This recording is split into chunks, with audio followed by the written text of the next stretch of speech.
Hey socialites, welcome back.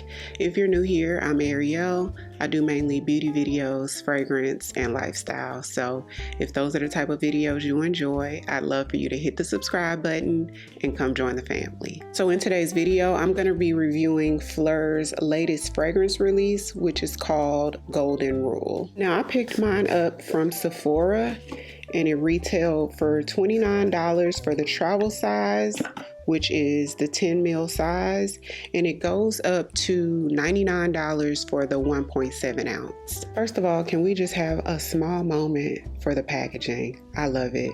This metallic gold packaging and the fact that we get the same amount of detail in the travel size as the full size. You didn't leave us travel size girlies out. I love this. I'll pop a picture of the full size so you can see it's the same metallic type bottle, except, you know, in the same bottle that the rest of the Phlur fragrances come in. But the gold metallic to me is everything laying in this bed, easily able to pull it out of the bed by pulling on this tab. It's the details. So this fragrance recently launched, I think about a week or two ago. I've had mine for about 3 days now, testing it out to sort of get a feel of it. So Sephora categorizes the fragrance as a fresh solar fragrance. On Fragrantica, they say it's a sweet vanilla. To my nose, this is a warm, moderately sweet, coconutty vanilla fragrance that gives somewhat like tropical / beachy feels. If you've ever smelled Kilian's Sun-Kissed Goddess, I think that's the name of it,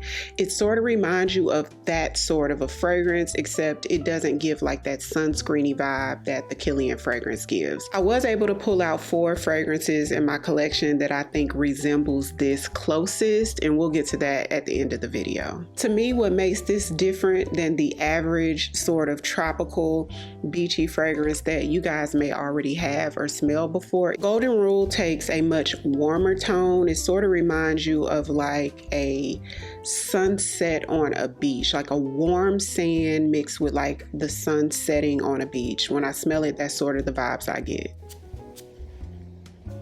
So on initial spray, it does smell sort of bright, sort of fruity, floral, and kind of warm. But on the skin, it's much warmer than it is on paper or in the air. After it completely dries down, after I get past that vanilla, coconutty type of scent, I start to get floral, like some white florals, and something in here that's sort of fruity. And the fruit note sort of reminds me of pear. So let's go ahead and read what notes are in this fragrance. So in the top notes, we have pear, mandarin, and pink pepper. And I don't get any spicy notes, so it's interesting that the pink pepper's in there. It's maybe blended really good in there, which is why I don't really get pink pepper. There's orange flower water, coconut milk, which I definitely get coconut, and jasmine, which I definitely get the jasmine. In the base, we have vanilla, benzoin, and sandalwood, and the fragrance is quite warm, vanillic, and creamy, so I definitely get the base notes more than anything else. Now to me, this leans a little bit mature for like a beachy, coconutty fragrance. I would say about 35 and up, and it definitely gives feminine. So you would normally think a beachy, sort of tropical like fragrance would be super casual, and although this could be an everyday perfume, I think that it leans a little bit closer to the I don't want to say dress, but it's not super casual either. This is a perfume that I would wear to like lunch, brunch, maybe even dinner. Definitely bright enough to wear spring, summer. It's beachy, but it's something in here that's comforting. I think because of the vanilla in here, the benzoin, it's creamy with the sandalwood. It also gives me cozy vibes, like fall, winter a little bit. This is a perfume that I would wear with a sweater dress. Maybe like a big neck, like a cow neck sweater dress or something like that. This is one of the more unique fragrances from Phlur. So on my skin, I get about 2 hours or so before it starts to wear a little closer to the skin, but it doesn't become like a straight up skin scent. This is one of the better performing perfumes that I've smelled in a while, to be quite honest. Once it starts to get closer to the skin, I could still smell it a little bit a ways from my arm. I don't have to get like completely close. So this is a little bit more on the bold side. I wouldn't say like a complete beast mode perfume, but it is bold, especially to be like one of those tropical kind of beachy perfumes. A little bit more than moderate projection. Definitely will get smelled with this on because it's not soft. Overall on my skin, I get about 6 hours before it starts to wear like completely down and become a skin scent. And on my clothes, I get 6-8 hours plus. So let's talk a little bit about what this perfume reminds me of. Like I said, Kilian Sunset Goddess, it sort of reminds you of that without the sunscreeny note in there. So if you have that one, this one may be a little bit redundant in your collection. And I smell like 10 fragrances in my collection that I thought would match this or be closer to the scent of it, and I found 4 that kind of came close. Now the absolute closest that I came to smelling like Golden Rule would have to be Fame from Paco Rabanne. If you have this in your collection, they're too close to me to have them in your collection. Just sort of that tropical beachy with that vanillic undertone. And the next one that came sort of close to it is Gucci Flora Gorgeous Orchid, which again gives you like sort of tropical, fruity floral with somewhat of a vanillic undertone. So this one definitely came close, but to me, Fame Parfum definitely was a closer match than the Gucci one. Gorgeous Orchid takes on a sweeter, more candy-like tone than Golden Rule though. And the next fragrance in my collection that was pretty close to it was the new Prada Paradoxe Virtual Flower.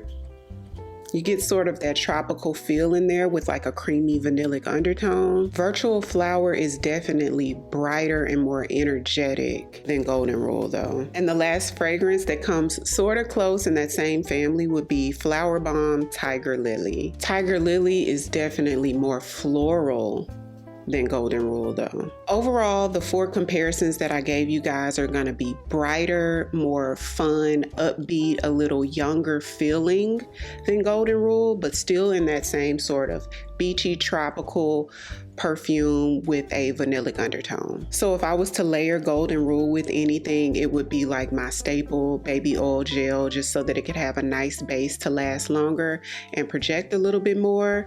You could also use a vanilla body cream or something like that, but I wouldn't do one of those cupcakey vanilla or, you know, like a pastry vanilla or anything like that. I would do more like the Fenty Vanilla Dreams. That's like a soft vanillic toned down undertone, but not necessarily like a baked good or cake cupcakey type of vanilla. You could also layer it with Nemat Vanilla Musk oil that I feel like would give it more of a sultry or decadent type of feel to it, and obviously last a little bit longer. And you could also layer it with those 4 perfumes that I told you I have that kind of run close to the scent of Golden Rule. So hopefully this video was helpful or somewhat helpful. I hadn't really seen any YouTube reviews of the perfume, but the Instagram clips that I've seen of it, they were pretty much saying the same thing, like mature, energetic. And I get what they're saying about mature, because this isn't like a young, youthful perfume. This is something that gives a little bit more mature for sure. I suppose you could say energetic because it is quite bold, but it's not as upbeat as, like I said, the other perfumes that I told you guys smell sort of similar to that. So if you're new here, welcome. I'd love for you to come join the family by hitting the subscribe button. Thank you all so much for watching, and I'll see you on the next one.